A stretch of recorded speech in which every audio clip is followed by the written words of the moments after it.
Hi നമസ്കാരം. ഞാൻ advocate Deepu Indira Devi. നിങ്ങളുടെയൊക്കെ വീടിൻ്റെ അടുത്ത് ചില വസ്തുക്കളൊക്കെ കാട് പിടിച്ച നിലയിൽ ഇങ്ങനെ സ്ഥിതി ചെയ്യുന്നു. അപ്പോൾ ഒരുപാട് പ്രാവശ്യം നമ്മൾ ഓണേഴ്സിനെയൊക്കെ കണ്ട് കാട് വെട്ടിത്തെളിക്കണമെന്നൊക്കെ പറയുന്നു. ഇങ്ങനെ എത്ര പ്രാവശ്യം പറഞ്ഞിട്ടും അവർ കാട് വെട്ടിത്തെളിക്കാനുള്ള നടപടികളൊന്നും സ്വീകരിച്ച് കാണുന്നില്ല. ചിലപ്പോൾ അവർ സ്ഥലത്തുണ്ടാവത്തില്ല, വിദേശത്തായിരിക്കും. വിദേശത്ത് നിന്ന് നാട്ടിൽ വരുമ്പോഴൊക്കെ നമ്മൾ എന്ന് പറയും ഇത് കണക്ക് ഭയങ്കര കാടാണ്. ഒരാൾ പൊക്കത്തിലൊക്കെ ആയിരിക്കും കാട്. ഇഴജന്തുക്കളുടെ ശല്യമൊക്കെ നല്ല രീതിയിലുണ്ടാവും. മഴക്കാലമൊക്കെ ആണെന്നുണ്ടെങ്കിൽ ഡെങ്കിപ്പനി പോലുള്ള പകർച്ചവ്യാധികളൊക്കെ പടർന്നു പിടിക്കാനൊക്കെ സാധ്യതയുണ്ട്. വെള്ളമൊക്കെ കെട്ടിക്കിടക്കും ഈ കാട് പിടിച്ച സ്ഥലത്തൊക്കെ.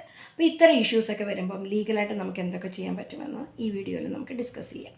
പഞ്ചായത്ത് ഏരിയ ആണെന്നുണ്ടെങ്കിൽ പഞ്ചായത്ത് സെക്രട്ടറി മുമ്പാകെ നമുക്കൊരു പരാതി ബോധിപ്പിക്കാൻ കഴിയും. പരാതി കൊടുക്കുമ്പോൾ നമ്മൾ അതിൻ്റെ ഒരു കോപ്പി കൈ വെച്ചേക്കണം. കൊടുത്തതിന് ശേഷം ഒരു രസീതും വാങ്ങി കയ്യിൽ വെക്കണം.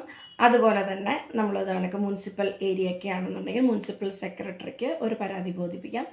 ഇത് പറഞ്ഞ പോലെ തന്നെ ഒരു കോപ്പിയും രസീതും ഒക്കെ വാങ്ങി വെക്കണം.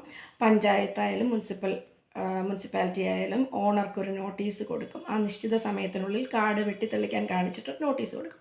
നോട്ടീസ് കൈപ്പറ്റിയതിന് ശേഷം കാട് വെട്ടിത്തെളിച്ചില്ലെന്നുണ്ടെങ്കിൽ പഞ്ചായത്തായാലും മുനിസിപ്പാലിറ്റിയിൽ നിന്നായാലും സ്വമേധയാൽ ആൾ വന്ന് ഈ കാടൊക്കെ വെട്ടിത്തെളിക്കും.